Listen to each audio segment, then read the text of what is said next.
자, 경제 현안을 보다 쉽게 풀어보는 경제 읽기 시간입니다. 오늘도 다양한 경제 이슈들 김대호 경제학 박사와 짚어보겠습니다. 어서 오십시오. 네, 반갑습니다. 예, 저희가 어제 이 시간에 6월 무역 수지가 그래도 16개월 만에 흑제로 돌아섰다. 물론 그 내면을 들여다보면 에너지 같은 것들이 좀 수입 감소가 됐고 좀 가격이 내리면서 이제 흑자가 됐다는 뭐 그런 자세한 내용을 짚어왔었는데. 자, 정부가 올해 이제 수출에 대한 얘기를 했습니다. 지난해보다는 6.6% 줄어들 것으로 전망을 했고요. 경제 성장 전망치도 0.2% 내려잡았습니다. 어떻게 분석을 해야 될까요? 예, 하반기 경제 운영 계획을 정부가 공식으로 발표했습니다. 이 경제 운영 계획은 정부가 거시경제 환경에 따라서 목표를 정해놓고 각 분야별 육성 전략 등을 어떤 종합적으로 비전을 발표하는 건데요. 여기서 지금 앵커님 말씀하신 대로 가장 두드러진 특징이 성장률이 생각보다도 못 미칠 것 같아. 그래서 올 평균 우리 GDP 성장률이 당초에 정부는 1.6%를 예상했지만 그보다도 0.2% 못 미친 1.4%에 그칠 것이다. 뭐 정부의 전망인 것만큼 현재로서는 가장 가깝다 이렇게 볼 수가 있습니다. 또 하나는 수출에 대해서도 좀 걱정스러운 이런 전망을 했는데요. 정확하게 숫자는 제시하지 않았습니다만 생각보다도 예상보다도 더 부진할 수가 있다. 자, 지금 이 6월 달에 무역 수지가 이제 드디어 흑자로 돌아서면서 오래 기간 동안 우리 경제를 옥죄었던 이 적자 공포 1년 3개월 만에 이제 흑자로 돌아서는 거 아닌가. 지금 그래픽에 보시다시피 살짝 흑자가 됐죠. 그런데 이 추세가 본격적으로 계속해서 종전처럼 수출이 폭발적으로 늘어난다기보다는 상당히 고전하는 상황이 당분간 이어질 가능성이 있다. 이렇게 이제 전망을 했어요. 예. 실제로 보더라도 지금 6월 달에 무역 수지가 흑자가 됐다고는 하지만 수출은 여전히 마이너스였고 그 수출도 9개월 연속 마이너스였거든요. 그래서 올 연간 전체로는 당초 목표했던 우리나라 수출 목표를 상당히 달성하지 못할 가능성이 있다. 이런 어떤 좀 어두운 전망을 동시에 내놨습니다. 그랬군요. 그래서 이제 늘 나오는 얘기가 박사님도 이 시간 통해서 많이 짚어주셨던 부분이기도 하고 이제 먹을거리를 위해서 좀 팔려고 이 판로를 좀 개척을 해야 된다, 좀 바꿔야 된다, 교육규제 개편도 해야 되고 뭐 기술 경쟁 강화도 필요하다 여러 목소리가 나오고 있는데 일단은 뭐 전 세계적인 공급망인 이 중국 그 탈중국, 중국에서 의존도를 좀 벗어나야 된다. 이게 가장 좀 뭐 커진다는 얘기인데 이게 어떤 의미라고 봐야겠습니까? 그렇습니다. 우리가 중국과 국교 수교를 한 게 1992년인데요. 그때부터 우리가 지속적으로 무역 흑자를 보아왔습니다. 확대 외연 성장, 팽창을 계속해 왔던 것이죠. 그 과정에서 중국은 한국으로부터 기술을 받아들이고 중국도 크게 성장을 했지만은 그렇죠. 이제는 우리의 흑자가 현재 올해 상황은 지금 이미 적자 상태입니다. 물론 지금은 중국이 코로나 팬데믹 이후에 경제가 워낙 나빠져 있기 때문에 좀 경제가 회복되면 중국 호재가 생길 수도 있다는 기대가 있지만은 그러나 이 대목을 크게 하기가 상당히 어렵다. 이런 또 보고서가 나와서 주목을 끌고 있는데요. 예. 대한상의 공식 보고서입니다. 여기서는 현재 이런 식으로 가다가는 우리나라의 이 중국 극복, 중국이 오히려 한국 경제에 플러스보다는 마이너스가 될 수도 있다. 상당히 비상한 경고등을 켰거든요. 예. 지금 우리나라 수출, 수입, 무역 수지에서 딱 세 가지 문제점을 들려면요. 반중애라고 경제학자들은 그렇게 흔히 많이 표현을 해요. 반은 반도체. 반도체 이게 우리 경제에 대한 의존도 너무 높습니다, 지금. 전체 GDP에 거의 30% 가까이 가고 있는데 그런데 이게 경기 사이클에 대해서 굉장히 변화무쌍하기 때문에 좀 더 이 반도체 기술을 형성하는 것도 필요하지만 반도체에 못지않은 미래 먹거리 산업을 좀 더 키워야 되겠다. 그다음에 두 번째가 에너지입니다. 우리 에너지 과소비형으로서 국제 에너지 값만 올라가면 국제 수지가 적자가 되는 여기에 또 근본적인 어떤 개선이 있어야 될 것 같고요. 이번 대한상회가 가장 중요하게 내놓는 부분 바로 중국 변수인데요. 중국 견제도 요즘 안 되고 있기 때문에 중국의 수출이 안 되고 있기 때문에 우리나라 수출이 지금 안 되고 있는 것인데 맞아요.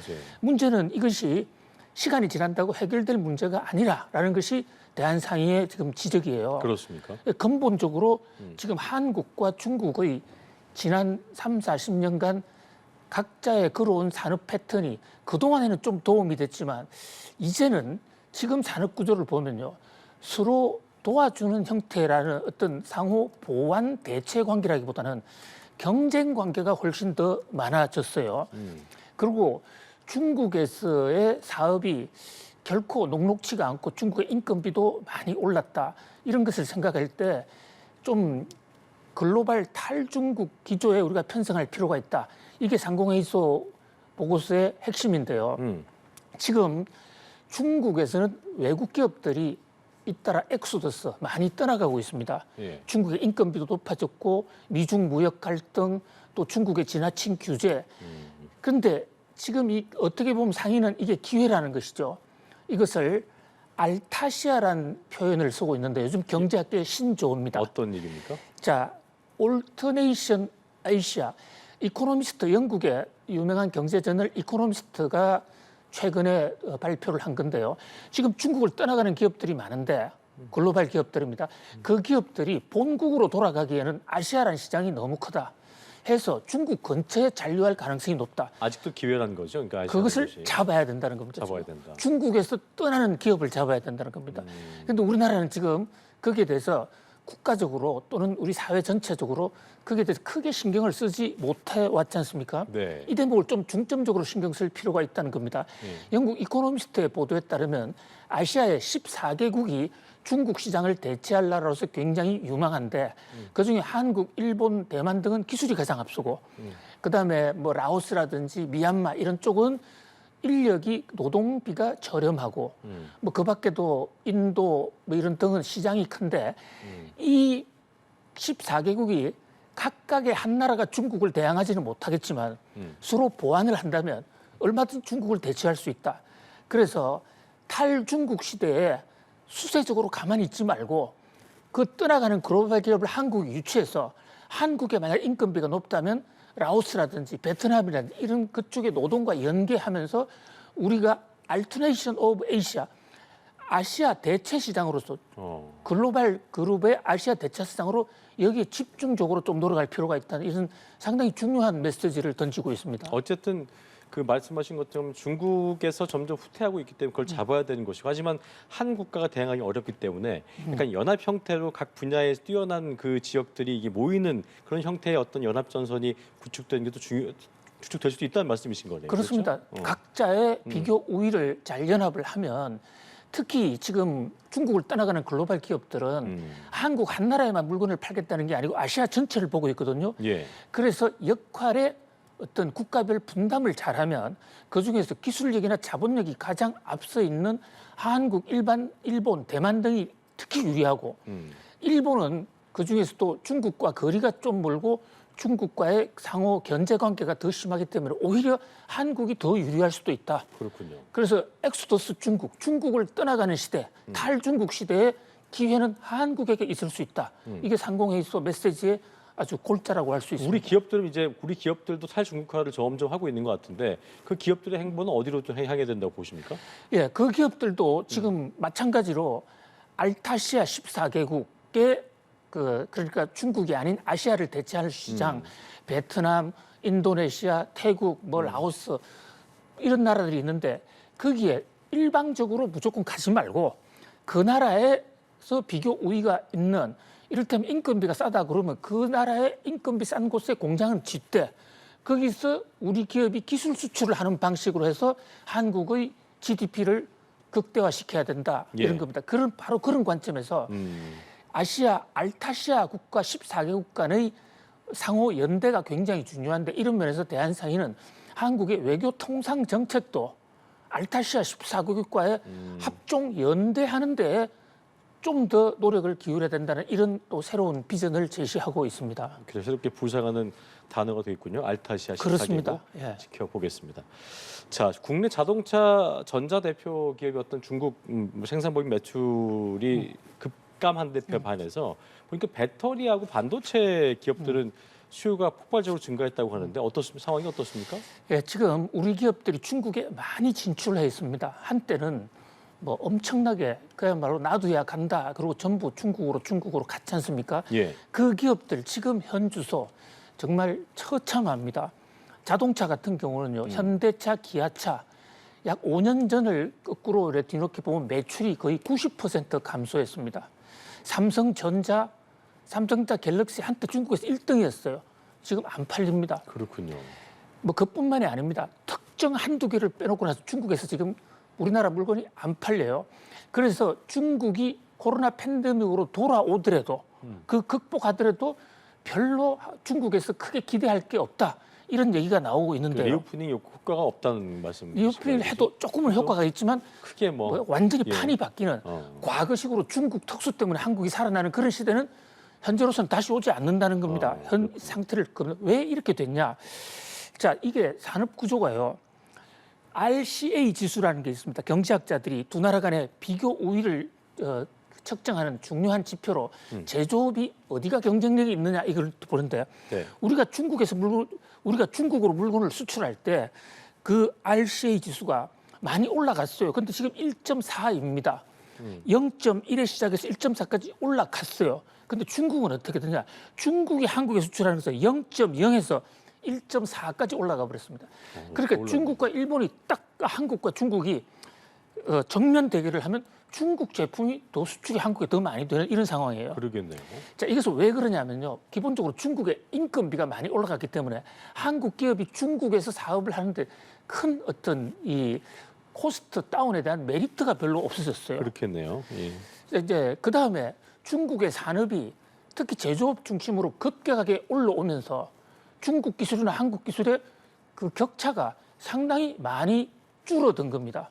그런데 우리나라는 지금 중국에 수출을 할 때 최종 제품을 만들어서 파는 게 아니라 중국의 중간재를 팔거든요.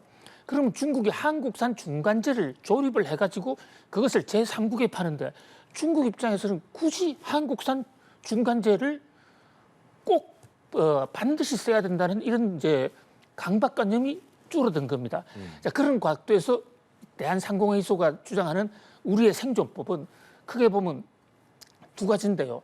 하나는 이 상품의 기술력이라는 것은 그대로 가게 되면 어떤 상품도 미국이 일본에 처음 왔을 때 또 일본이 한국에 왔을 때도 그 나라 제품의 경쟁력이 뭐 경제학 평균으로 보면 10년, 15년 이상 못 갔습니다. 그 산업의 경쟁력의 수명이 있는 겁니다. 그러니까 똑같은 패턴을 고지 말지 말고 거기에 기술 혁신을 하든지 그게 어렵다면 산업을 바꿔야 된다. 새 유망 산업으로 가야 된다. 그 중에 하나가 지금 배터리 산업인데요. 지금 중국은 전기차 부분에서 세계에서 수요가 가장 많고 가장 앞서갑니다. 네. 그래서 우리나라가 배터리가 중국 다음으로 그나마 좀 일찍 시작을 하지 않았습니까? 그러니까 중국이 한국이 좋아서라기보다도 중국의 전기차를 만들어내는데 일단 배터리가 필요하니까 중국에 있는 한국산 배터리 메이커의 배터리가 좀 팔리는 거예요. 그러나 저것도 오래 간다고 볼 수가 기술 없습니다. 유출되거나 뭐 금세 또 그렇습니다. 중국에서 해버리면 그렇잖아요. 그렇습니다. 그리고 이미 배터리 부분은 우리보다도 중국이 앞서 있는 분야도 많이 있어요. 그렇군요. 그런 면에서 꾸준히 새로운 미래 가능성을 기술 어떤 미래 먹거리를 구축할 수밖에 없다. 그러면서 앉아서 중국 시장이 그냥 그대로 온다라는 그 기대는 이제 좀 적고 근본적인 대중국 전략을 좀 바꿔볼 필요가 있다.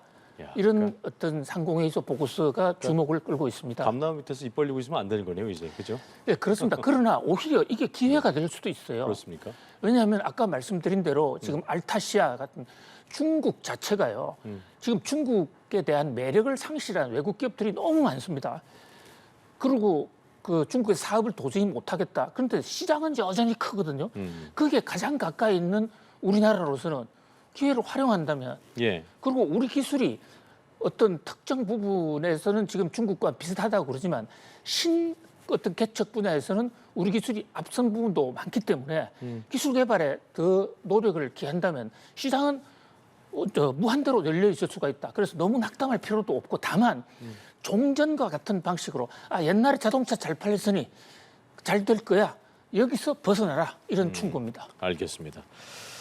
자, 그리고 정부가 어제 이제 아까 말씀하셨던 것처럼 하반기 경제 정책 방향을 발표했는데 특히 이제 관심을 모았던 것이 주거 안정 대책이 어떻게 나올까 이 부분이었는데 어쨌든 부동산 쪽에 초점이 맞춰졌고 1년 동안 보증금 반환 목적의 어떤 대출에 한해서 규제 완화하겠다. 어떤 배경으로 봐야 될까요? 지금 역전세난이 좀 심각합니다.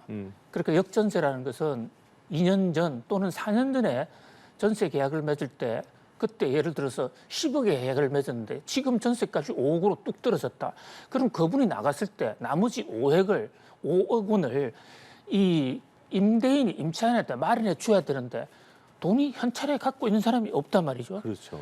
그러다 보니까 돈을 못 내주면 임차인도 돈을 못 받아서 사고고 임대인은 부도나는 이런 상황인데 이 문제와 관련해서 정부가 하반기 경제 운영 계획에서 그러한 이 전세금 보증 차액에 따른 그 부분은 대출 한도에서 빼주겠다. 예를 들어서 10억짜리인데 전세금이 5억으로 떨어졌다. 그럼 5억을 추가로 돌려줘야 되는데 그 돌려주는 금액에 대해서는 DSR 적용을 하지 않겠다라고 최종 결정을 했어요. DSR이라는 게 총부채 상환제도 일정 소득의 40% 이상은 절대 대출을 안 해주는 건데 예. 그것을 이제 DTI 60%로 바꿉니다. 이렇게 되면 상당히 이 숨통이 터지게 됩니다.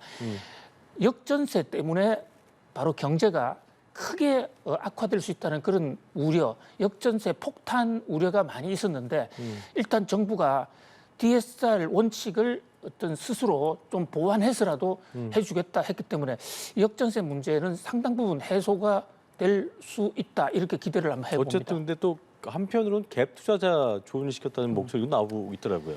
그렇습니다. 이제 그런데 정부에서는 그 갭 투자 이런 걸 막기 위해서는요. 예를 들어서 10억짜리 전세 계약이 있는데 지금 현재 5억으로 떨어져서 나머지 5억을 메꿔줘야 된다. 그러면 은행에서 5억을 대출을 해주되 그 돈을 집주인인 임대인한테 주지 않겠다는 겁니다. 그래서 실제로 돈을 받아 나갈 사람, 그 사람 명의로 바로 쏘아주겠다. 그렇군요. 뭐 그런 거. 그다음에 또 근본적으로 DTI 60%라고 하더라도 완전히 규제를 푸는 것은 아니거든요. 그러나 그럼에도 불구하고 돈이라는 게 꼬리표가 없기 때문에 예. 자기 돈은 숨겨놓고 돈 대출 받아가지고 그렇게 투자할 수도 있는 것이에요. 그러니까요. 그러나 지금 당장에 떨어진 역전세로 인한 이 전세 대란 이것은 임대인뿐만이 아니라 한국 경제에 커다란 그 그림자였다. 그런 면에서 어떤 정부가 대책을 세웠다 이렇게 볼 수 있습니다. 네, 여기까지 경제학기 김대호 박사와 함께했습니다. 오늘 말씀 고맙습니다. 고맙습니다. 예.